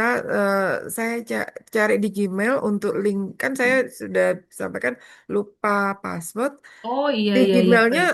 tidak tidak masuk juga. Itu yang Tidak pertama. masuk Yang ya. kedua, Oh saya oke. sepertinya mau perpanjang nih Bu Endang, udah Perpanjang apa? setahun perpanjang untuk watasenya. Atas saya. Oh iya iya Saya oke. berakhir di bulan Juli. Nah, Oh, eh, itu Juli kan nggak Juli hilang ya berarti kalau kan saya bulan depan. perpanjang. Mm-mm. Atau Juli bulan depan berarti Bu Desak Juli habisnya. bulan depan. Oh iya iya iya baik. Jadi kalau oh ini sekaligus ada lagi yang ditanyakan Bu Desak. Udah itu aja. Itu Terima aja. kasih Oh iya. banyak. Makanya Oke teknis banget oke. soal pertanyaannya. Makasih. Oh iya iya oke baik Bu Desak. Jadi kalau terkait dengan jadi Bapak Ibu mungkin yang sudah berlangganan. Jadi kalau Bu Desak ini ya Bapak Ibu karena peserta pelatihan yang sudah tahun lalu sehingga waktu itu sudah beli lisensi. Dari kalau kalau peserta pelatihan itu untuk lisensinya bisa mendapatkan harga promo. Jadi nanti yang mengaktifasi dari Watasa Riset Academy. Jadi tidak melalui web Watasa UAKE. Kalau yang melalui web Batasa UAKE itu kalau harga umum ya bagi peserta pelatihan yang umum, maaf dari user yang umum. Tapi kalau Bapak Ibu yang ikut pelatihan akan kami fasilitasi dengan harga khusus yaitu jadi ada potongan 50.000 ya. Kemudian token web service-nya kalau yang ada di web itu minimal 250.000. Kalau peserta pelatihan nanti token web service-nya bisa membeli nominal 150.000. Nah, nanti bisa kami infokan di grup ya, Bapak Ibu ya. Dan itu tidak kami infokan di luar peserta pelatihan, jadi hanya peserta pelatihan. Jadi begitu. Kemudian kalau terkait dengan materi LMS yang Bu Desak tidak bisa akses, jadi kan kita pakai sistem ya. Jadi kalau ada error yang kalau peserta lain tidak error, tapi Bu Desak error, saya kurang tahu juga teknisnya, tapi nggak apa-apa. Nanti ada jalan tengahnya, nanti bisa di invite secara manually, nanti Bu Desak bisa japri saya untuk emailnya, nanti akan saya share materinya. Jadi nanti materi akan terupdate juga di Google Drive manual itu juga nanti sama. Kalau di LMS ya update, di Google Drive-nya itu juga diupdate. Jadi itu solusinya. Kemudian kalau untuk memperpanjang akun lisensi karena sudah 1 tahun, kalau memperpanjang nanti kembali ke web ya begitu. Nanti saya akan bisa berikan kontak personnya supaya nanti bisa direspon cepat. Gitu. Begitu Bu Desak ya. Jadi nanti mohon Makasih. jabri saya Tapi nggak untuk berarti nggak dapat potongan ya? Ya, kalau perpanjangan sudah tidak ada potongan. Potongannya berlaku pada saat bikin akun baru. Oh, oke, ya nggak apa-apa. Kan cuma Iya. 50.000 aja. Oh iya, iya, betul, betul. Ya, makasih. Oke, Tapi kalau mau baik. izin tanya, kalau Iya, untuk iya, iya. tokennya itu 150 berarti isinya 150 ya, bukan potongan ya? Iya, Di bukan. token. Kalau Oh, token itu jadi memang pulsa dengan nilai lebih sedikit gitu. Jadi harganya bisa, kalau nilai pulsanya tetap sama. Jadi kalau pulsa 250.000 itu ya memang pulsanya itu. Kalau 150.000 yang memang itu. Jadi itu nilai nilai token ya. Nilai tokennya bisa beli lebih eceran lah kira-kira demikian. Kalau yang peserta pelatihan. baik. Oke, Terima kasih. begitu. Terima kasih Bu Desak ya. Baik, untuk pertanyaan berikutnya, Bu Rugaya ya, silakan Bu Rugaya ya. Baik, terima kasih Bu Endang. Oke Saya ya. ngikutin webinar ini sama Bu Endang ini udah 2 atau 3 kali ini kayaknya. Oh ya, Juga sama Pak Wing. oh ya. Kemudian Terima kasih Bu. saya saya baru membeli akun Watase ini ketika ikut kelas ini. Jadi Oke, oke, oke. belum sampai seminggu. Oh iya Tapi iya. jadi saya belum pandai menggunakannya. Walaupun di pelatihan lain dengan narasumber yang lain, saya melihat itu gimana menggunakannya sehingga sejumlah eh, PDF itu bisa lebih cepat atau pakai kayaknya di pelatihan tertentu saya tidak lihat PDF-nya, pakai itu aja doi. Pakai Mm-mm. doi dimasukkan ke Watase, kemudian bisa memilah-milah sehingga kita bisa memilih PDF mana yang mau kita download untuk dijadikan sumber data. Mm-mm. Menarik sebenarnya, sangat menarik. Iya. Jadi yang saya baru kerjakan ini sekarang baru mencari banyak jurnal, dan jurnal-jurnal itu kayak seperti yang tadi disebutkan oleh Bu Endang atau oleh Pak Wing, bisa Iya, menjadi sumber buat eh, penulisan berikutnya dengan iya, tema yang mungkin disesuaikan. Ya, jadi sangat menarik. Saya membutuhkan sekali ilmu dari sini, tetapi mungkin mendesak gitu ya. Saya memerlukan mendesak bagaimana caranya supaya bisa cepat itu memilah-milah artikel. Ya, kalau nggak pakai ini mungkin ya terlalu lama gitu ya dengan puluhan artikel itu. Bagaimana ya supaya saya bisa dapat bantuan itu? Apakah di webnya ya belum mempelajari benar-benar sih? Apakah di webnya itu ada videonya sehingga saya bisa mempelajari lebih awal? Terima kasih atas sumbangsihnya kepada Indonesia, kepada pengetahuan. Ya, semoga mendapatkan ya kebaikan di sisi Tuhan dan di amin, sisi manusia juga. Terima amin, kasih. iya. Oke, terima kasih Bu Rugaya atas atensi dan apresiasinya ya. Ini sudah ikut pelatihan saya dengan Pak Winga kan kita kita berdua itu wirawiri di berbagai pelatihan ya. Terima kasih sudah ikut dan semoga bermanfaat ya ilmu yang kami berikan. Dan tadi saya menyambung pertanyaan Bu Rugaya terkait dengan kalau butuhnya urgent. Jadi penggunaan Watase ini di webnya memang ada tutorial ya, tapi tutorialnya memang tidak terlalu advance ya. Jadi kita masih kewalahan untuk bisa membuat tutorial yang detail. Jadi untuk tutorial yang detail ya kita sampaikan di berbagai pelatihan-pelatihan ya. Jadi itu tutorialnya tutorial dasar itu yang merecord Pak Lili sebagai founder atau ketua pengembangnya. Kemudian kalau detailnya ya kita sampaikan di pelatihan-pelatihan. Jadi belum kita buat tutorial secara detail karena terus terang waktu kami untuk bisa membuat itu sangat tersita karena mungkin 1 minggu itu kadang saya bisa memberikan pelatihan 4 sampai 6 kali itu pernah gitu ya. Sehingga ya tutorial kami itu masih kadang ada yang masih melekat di pikirannya sehingga pada saat record pelatihan-pelatihan itulah tutorialnya. Tapi kalau misalnya ya seandainya guru gaya itu mendesak harus harus segera menghasilkan paper sistematik literatur review atau bibliometrik atau meta atau scoping ya nanti mengikuti program yang kelas kecil atau juga kelas privat ya dan ini di Watasa Research Academy nanti kami menyediakan nanti silakan mana yang lebih urgent apakah mau bikin yang SR atau bibliometrik atau meta atau scoping ya nanti bisa menghubungi admin Watasa Research Academy. Ini kalau Puru Gaya akan dipakai untuk kepentingan urgent untuk apa memang harus segera produktif menghasilkan publikasi atau apa Ibu? Ya, sekarang lagi tugas, Bu.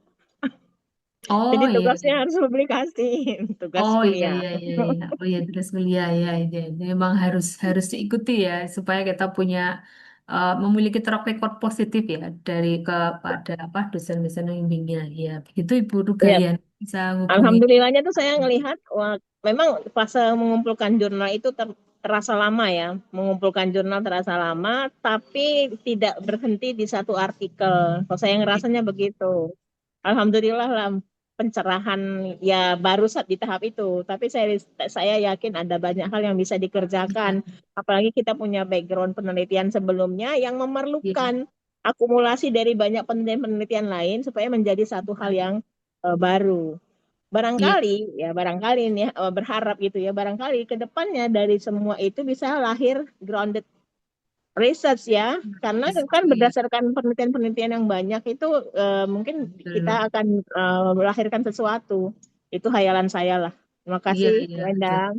Baik, baik, terima kasih Bu Rugaya. Ya, dan ketika kita melakukan systematic literature review, kan kita apa yang proses sudah kita lalui itu akan jadi database kita ya Bapak Ibu ya. Jadi tidak ditinggalkan begitu saja, tapi seperti yang malah insight-nya Bu Rugaya itu nanti setelah kita eksplorasi, nanti setiap saat kita update, tidak hanya kalau pada saat membuat essay kan minimal 40 nanti ketika ditambah lagi diupdate lagi mungkin bisa ratusan artikel di konteks tema knowledge tersebut sehingga nanti bisa kita bisa mengkritisi dari sisi misalnya green theory yang selama ini dipakai sehingga malah mungkin bisa kita eksplorasi apa limitationnya dan menghasilkan grounded theory yang baru begitu ya. Iya, jadi kita bisa punya kontribusi yang semakin besar itu pada body of knowledge ya.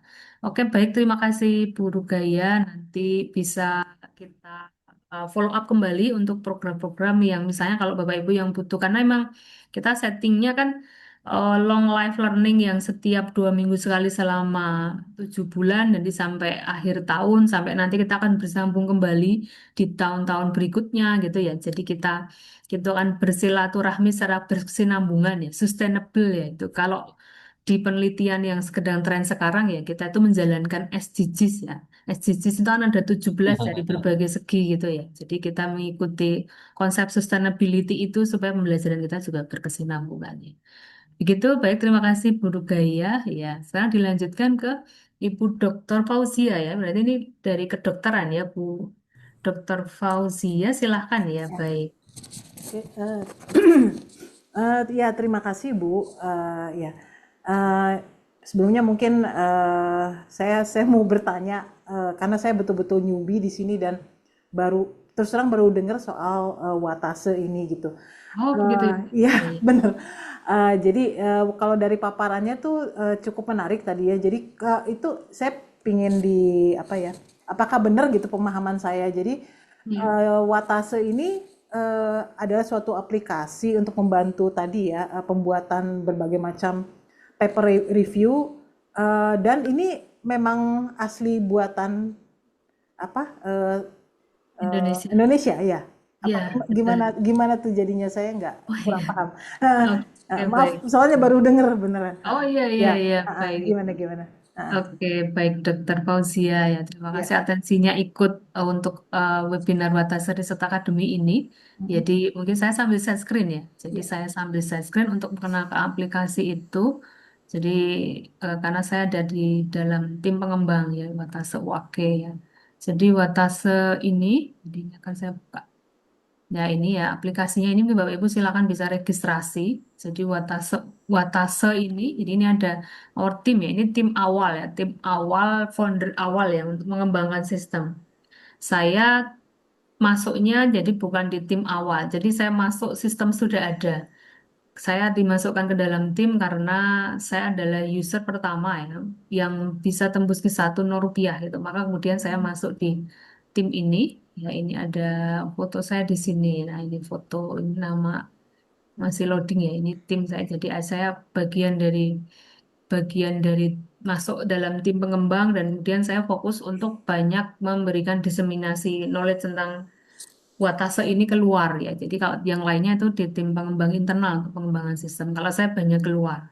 Nah, di Watase ini jadi sudah disusun untuk semua tahapan dalam melakukan terutama literatur review yang secara tersistematik ya. Jadi luarannya adalah menghasilkan paper sistematik literatur review. Bibliometrik juga bisa, tapi untuk beberapa luaran tertentu ya di bibliometrik kan kita tahu bahwa datanya adalah dari metadata ya, judul, kata kunci, dan abstrak. Dan itu di Watase juga bisa nanti digenerate. Jadi luaran Watase itu bisa digenerate menghasilkan bibliometrik, bisa sistematik literatur review. Untuk meta-analisis, Watase itu nanti bisa mengumpulkan data-data penelitian empiris kuantitatif ya. Jadi di ini mungkin saya sambil buka menunya. Jadi ini.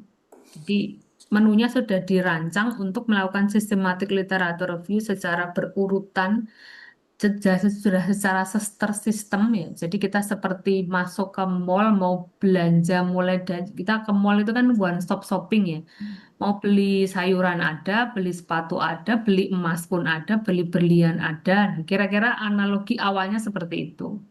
Di mana kita melakukan sistematik literatur review dari mulai sejak tahap identifikasi, menyeleksi artikel, lalu meretrieval itu adalah mendapatkan dan mengupload PDF. Karena kalau sistematik literatur review kan butuh full PDF-nya ya. Berbeda seperti bibliometrik kan itu cukup download metadata.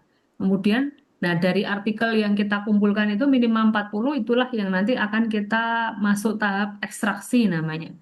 Tahap ekstraksi itu membaca artikel. Dan karena kita tidak melakukan mencari data di lapangan, kita menggunakan data paper yang sudah publish, maka perlu mengikuti protokol. Dan dengan menggunakan Watase itu protokol sudah tergenerate seperti ini. Jadi ini tidak kita buat manual. kita sudah bisa dapat protokol Prisma, sudah ada juga protokol Spark for SLR ya, yang lebih baru. Ada juga protokol ROSES meskipun tidak ngetren, tapi juga ada protokol ROSES ya, di mana ketiga protokol ini dipakai untuk bisa menunjukkan proses transparansi kita untuk mendapatkan artikel. Lalu setelah kita dapat protokol, lalu kita akan membaca artikel ya. Jadi semua artikel yang kita kita dapatkan dan kita upload full PDF-nya nanti akan muncul di sini. Dan kita lakukan ekstraksi. Jadi ekstraksi itu merupakan aktivitas untuk membaca artikel dan menyaring informasi penting. Nah, informasi penting apa saja itu sudah kita bikinkan template-nya ya di sebelah sini, sudah ada template-nya. Nah, untuk versi yang fitur yang paling baru untuk membaca artikel itu sudah tidak lagi manual. Tidak manual dibaca dengan mata telanjang lalu kemudian diisikan di template ini, tapi juga sudah bisa menggunakan AI. AI yang kita gunakan itu nanti sudah terintegrasi di dalam Watase, ya, jadi di sini ya AI extraction, lalu ada juga yang nanti bisa kita lakukan ekstraksi dengan menggunakan web service ya di sini. Maaf, di sini saya agak terganggu. Ya, jadi auto extraction itu nanti kita tidak satu persatu membaca artikelnya ya, tapi kita sudah membaca artikel, jadi yang membaca adalah pakai web service AI, di mana web service AI itu terdiri dari banyak model AI. Jadi dari serangkaian tahapan semua proses sistematik literatur review itu dari mulai mengidentifikasi, mengekstraksi artikel, menghasilkan protokol, kemudian bahkan sampai luaran menghasilkan manuskrip dengan berbagai visualisasinya itu bisa kita dapatkan gitu di dalam batas. Nah, nanti kalau mau visualisasi yang lebih kaya, variatif, nanti ya bisa nanti pakai aplikasi AI atau pakai aplikasi-aplikasi pelengkap visualisasi lainnya. Nah, ini contoh di menu WNA hipotesis ini khusus untuk paper-paper kuantitatif ya yang sudah diekstrak di mana kita mengumpulkan seluruh variabel independen, dependennya, kemudian kita bisa membuat visualisasi. Nah, ini ya. Jadi kita bisa generate berbagai visualisasi yang tidak perlu kita bikin terpisah, tapi sudah melekat karena memang Watas itu seperti analoginya kayak one stop shopping, kita mulai dari tahapan identifikasi awal sampai menghasilkan visualisasi sampai kemudian bahkan sampai menghasilkan manuskripnya pun ini jadi ada komponen membuat introduction sampai conclusion paper systematic literature review itu juga bisa dilakukan. Untuk meta analisis sebenarnya juga sudah ada slotnya ya ini ya bagian meta ini, tapi tidak semua penelitian seperti yang disampaikan Pak Wing tadi ya, tidak semua tema penelitian itu bisa dilakukan meta analisis ya. Syaratnya adalah harus ada penelitian kuantitatif dengan metode sama, variabel yang sama gitu ya. Nah, dengan ketika kita melakukan proses sistematik literatur review, ketika kita mengumpulkan semua metode penelitian, khusus untuk penelitian kuantitatif kan juga kita ekstraksi. Di auto extraction itu kita ekstraksi. Jadi kita bisa tahu masing-masing artikel itu penelitian kuanti atau kuali itu kan kalau dari hasil ekstraksi itu kan terlihat ya. Terlihat sudah ada ini kayak dipetakan secara ringkas gitu. Penelitian yang kuanti itu cirinya akan kelihatan kan di sini analisisnya.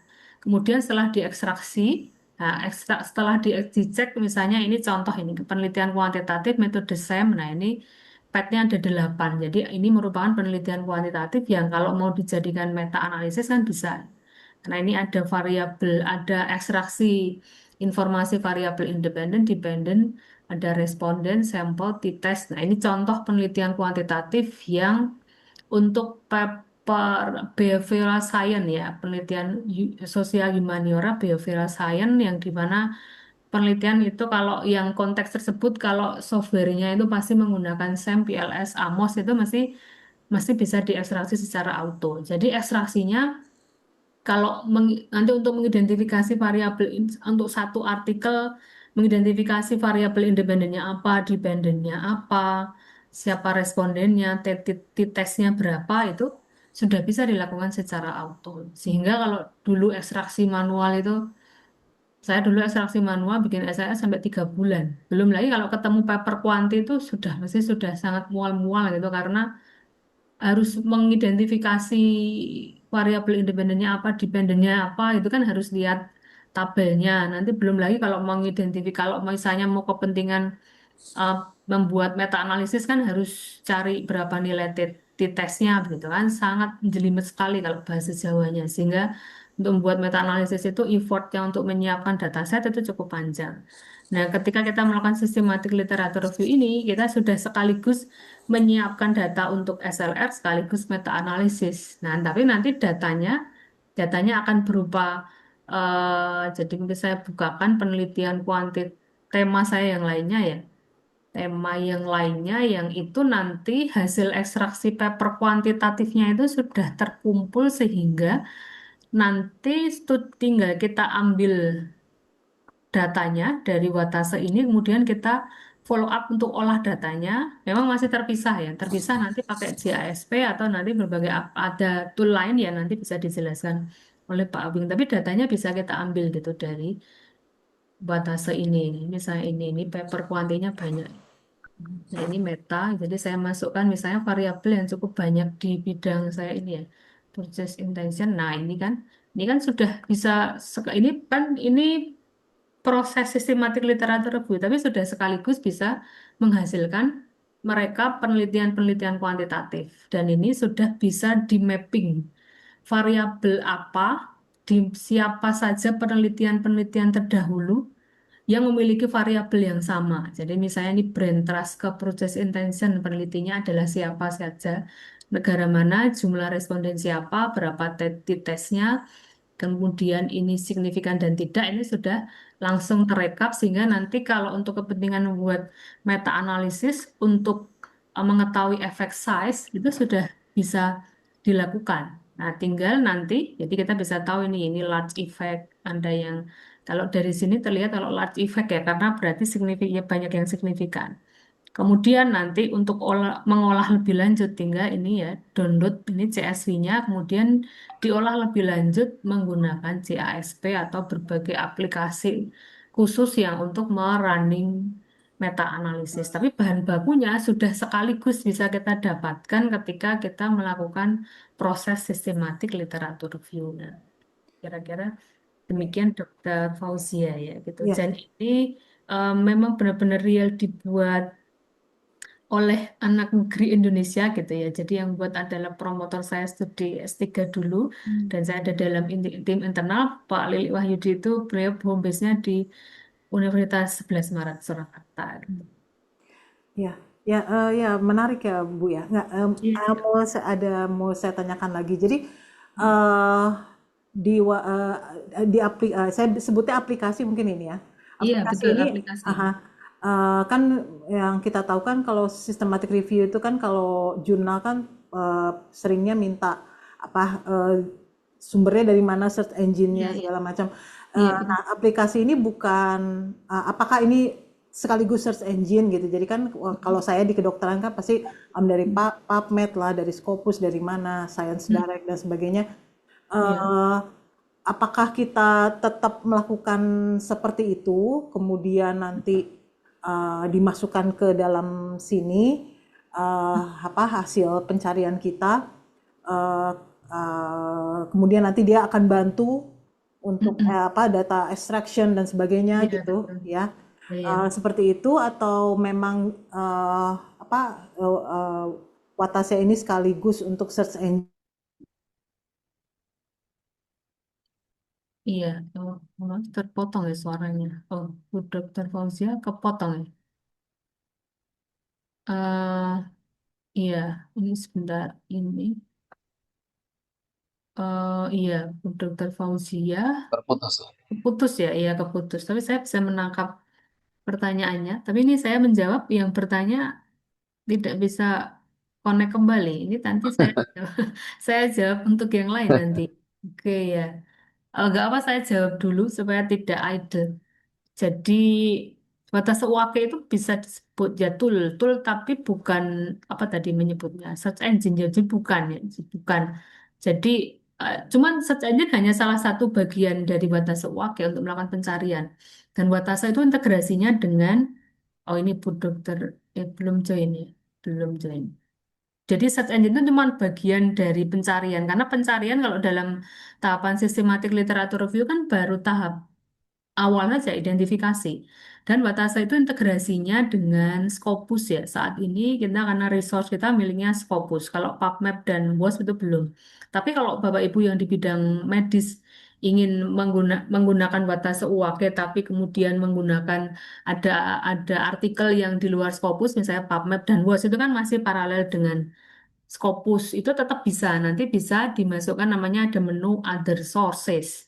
Dan nanti ekstraksinya bisa dimasukkan jadi satu, terakumulasi di Watase, dan nanti other sources tersebut juga tetap bisa dilaporkan dalam Prisma sebagai sumber lain selain Scopus begitu.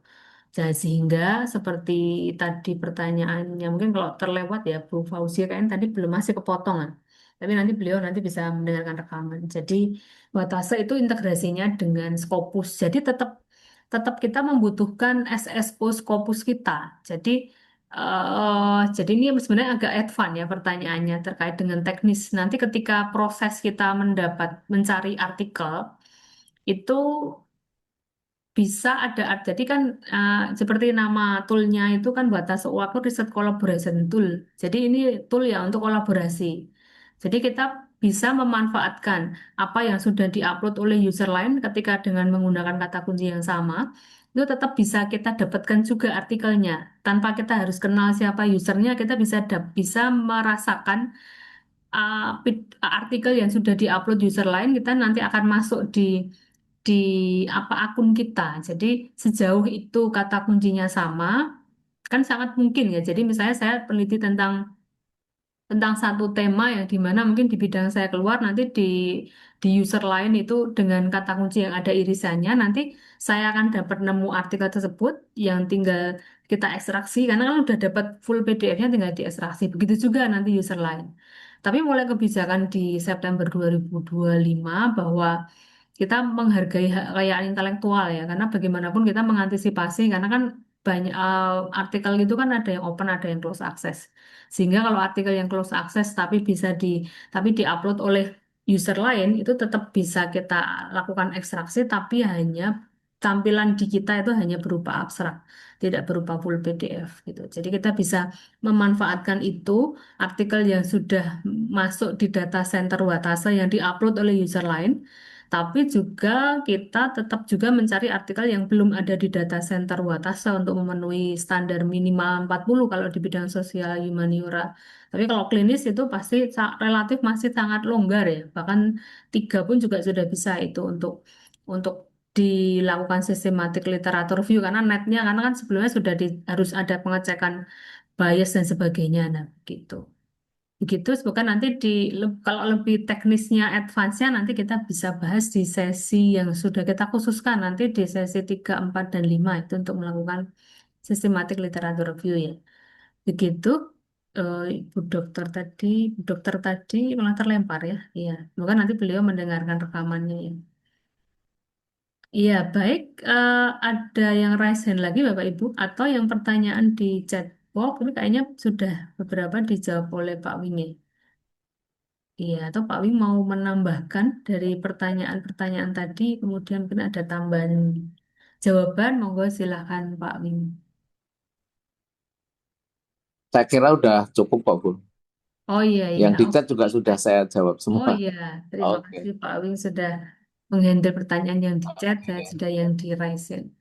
Oke, Bapak Ibu. Jadi ini sudah jam 20.45 ya. Kita beli bonus 45 menit itu ya, nggak apa-apa di pertemuan pertama.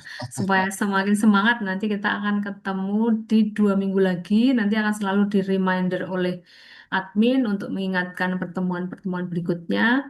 Untuk Bapak Ibu misalnya di jadwal yang sudah kita tentukan karena itu tanggal itulah yang saya dan Pak Win bisa, maka nanti Bapak Ibu bisa lihat di rekaman. Nanti sesi hari ini juga rekamannya akan kita rendering dan kita upload dulu di YouTube. Nah, kemudian nanti Bapak Ibu bisa mengakses di LMS. Nah, bagi Bapak Ibu yang ada masalah di LMS-nya, nanti akan kita follow up, tetap bisa materinya dengan melalui link ya, link yang akan kami kirim misalnya kayak Bu Desa. Semoga Bapak Ibu yang lainnya tetap lancar LMS-nya. Jadi nanti kalau ada penambahan materi baru, jadi selain LMS nanti juga kita upload di Google Drive atau YouTube ya, gitu.